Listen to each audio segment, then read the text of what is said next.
Hello mga kabaslag, welcome pong muli sa panibago nating vlog. For today's vlog po, pag-uusapan natin ang mga dapat nating i-prepare sa paglaki ng negosyo natin na tables and chairs. Kapag pumasok tayo sa negosyo, syempre hindi naman tayo pumasok sa business para hanggang doon na lang.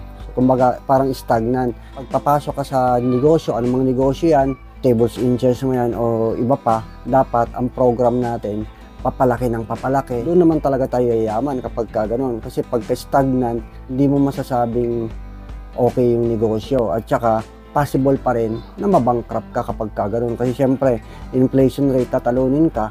Expenses, tumataas. Every year, business permit, tumataas yan. Kaya, kailangan nakaprogram tayo na lumalaki yung negosyo natin, lumalago siya. Kaakibat nung paglaki ng negosyo natin, marami tayong dapat na i-prepare, i-consider natin paglaki ng negosyo, kagaya sa tables and chairs. Natural, ang program mo dyan, para kumita ka ng malaki, kailangan mo magpundar ng maraming unit, maraming tables, maraming chairs, maraming covers, kailangan mangyari yon.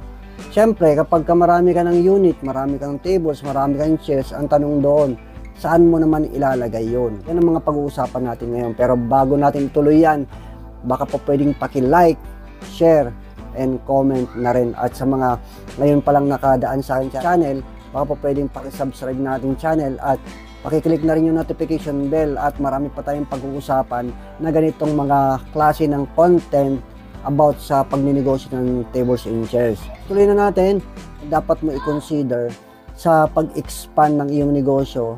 Kapag marami ka ng unit, marami ka ng mga tables, chairs, mga cloth, diba, mga covers, tent, kung ano pa man mga pinaparent ninyo, kasi po pwede naman kayong magdagdag ng iba't ibang mga unit na pinaparent. Basta about pagpaparent, basta maganda, magdagdag kayo ng iba't ibang klase ng pinaparent. Hindi lang sa tables and chairs, kaya lang kasi napopokus ako sa tables and chairs kasi nga pakiramdam ko kulang pa talaga yung tables and chairs ko, kaya kailangan ko pang magparami noon bago ako magparami din ng iba pang mga unit na pinaparent. Then, ang dami pang pwedeng iparent talaga. Pagka madami na yung unit natin, tables and chairs, ang magiging katanungan nun, anong susunod mong gagawin? Saan mo ilalagay yung mga tables and chairs mo kung sobrang dami na, di ba? Kaya, ang program, expand ka talaga nun. Ibig sabihin, kailangan mo i-organize yung iyong area. Pwede ka magpundar ng warehouse kung kaya naman, pero kung wala, kung ano yung pwede mong magawa dun sa area mo, ay gawin mo para mas makapaglagay ka, makapag-stock ka ng mas maayos na ka-organize iyong mga gamit.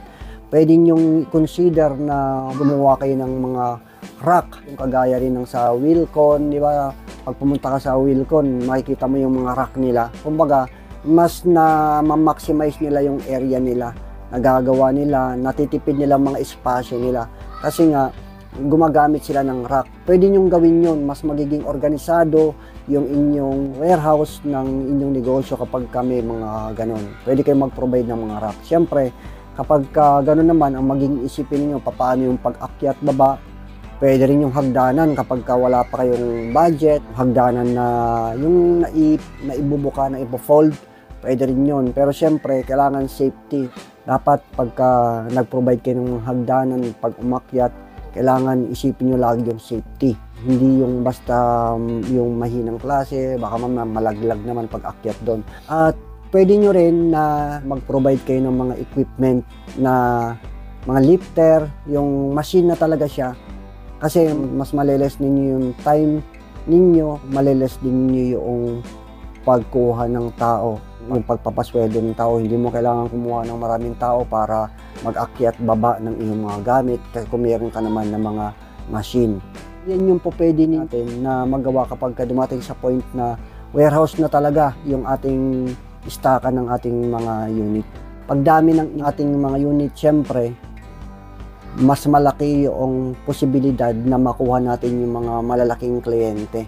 Mga corporate, mga big event talaga yung makukuha natin. So pagka mga big event, pagpalagay na lang natin, umabot na lang ng 4,000 na packs yung event na yon.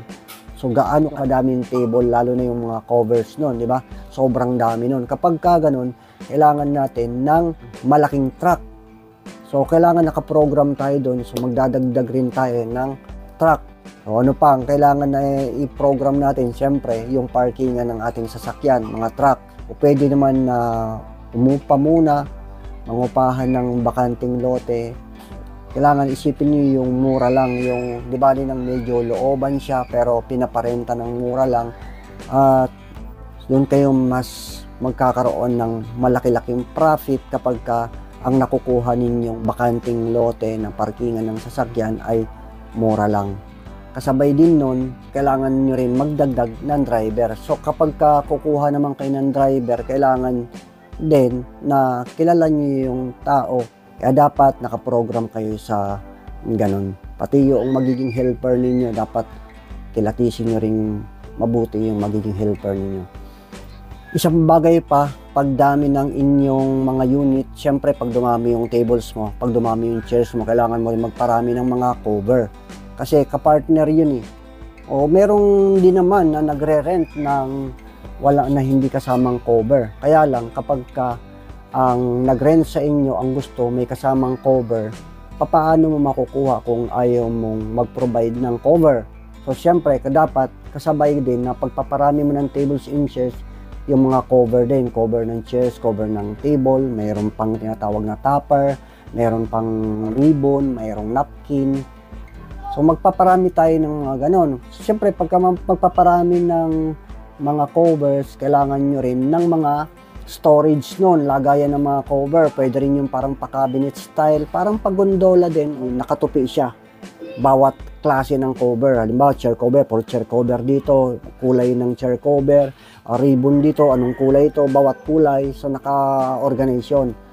So pinaka the best nun, para siyang pa-cabinet, para yung space ng area ninyo matitipid talaga ninyo. Isang bagay pa dapat na i-consider ninyo pag laki na ng negosyo, pag dami na ng mga unit ninyo, yung washing machine.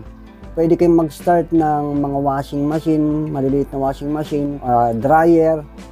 Pero kung kaya naman, yung kagaya ng washing machine ng mga laundry shop, yung mga malalaki na talaga, hanggat maaari, ganun ang mai-provide pag laki ng negosyo, pag dami na ng mga unit ninyo. Kasi mahihirapan yung mga maglalaba kapag ang gamit lang natin ay ganun lang. Ilan lang yung washing machine pero ang mga cover, libo-libo na yung mga cover, di ba? Na nilalabhan, matatagalan. Pero pag meron kayong mga ganung klase ng washing machine yung ginagamit sa laundry shop, yung mga malalaki talaga, malaking matitipid sa time at sa tao na din na maglalaba. So makakatipid ka sa pagpapasweldo, at the same time matitipid din yung time. Kasi kapag sunod-sunod yung booking, hindi pwede yung maliliit lang na washing machine. Kung halimbawa, ngayong araw na ito, mayroong nag-book sa inyo na 2,000 packs, tapos sa susunod na mga araw pa, may nag-book na 4,000 packs, paano natin mapapagamit agad ng mabilisan yung mga cover natin kung walang mabilis na pamamaraan ng paglalaba at pagpapatuyo ng ating mga cover. At kasabay naman nun, dapat tuloy-tuloy pa rin yung matinding marketing strategy or nag-upgrade na rin pagdating sa marketing strategy. Advertising,